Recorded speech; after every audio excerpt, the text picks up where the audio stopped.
মেটিয়াবুরুজ থানা এলাকার পাহাড়পুর রোড এবং সেখানে দুঃসাহসিক চুরির অভিযোগ এবং এক্ষেত্রে যে বিষয় দেখাতে পাওয়া যাচ্ছে যে এই একটি বাড়ি, যে বাড়িতে বিভিন্ন জিনিসপত্র লণ্ডভণ্ড অবস্থায় রয়েছে। পরিবারের সদস্যরা জানাচ্ছেন তারা রাত্রি 12টা অবধি জেগেছিল এবং তার পরবর্তীকালে এই যে ঘর, এই ঘরটায় কেউ না থাকলেও নিচের যে ঘর রয়েছে সেখানে যে বাসিন্দা ছিলেন তাকে কিন্তু একটা স্প্রে করা হয়, আচ্ছন্ন করে দেওয়া হয় বলে অভিযোগ।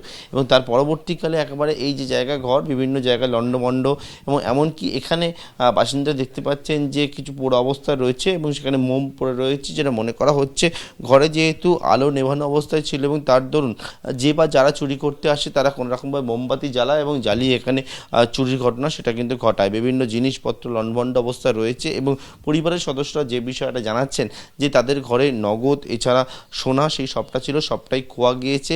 কোনো রকম স্প্রে বা কিছু জাতীয় ব্যবহার করা হয়েছে, তার জেরে এই বাড়িতে যিনি ছিলেন বয়স্কা তাকে কিন্তু স্প্রে করা হয়, ফলে তিনি আচ্ছন্ন হয়ে গিয়েছিলেন এবং ভোর রাত্রে গোটা বিষয় নজরে আসে। ইতিমধ্যে পুলিশের খবর পাঠানো হয়, পুলিশ আসে এবং গোটা বিষয় পুলিশ এখন তদন্ত করে খতিয়ে দেখার কাজ শুরু করেছে।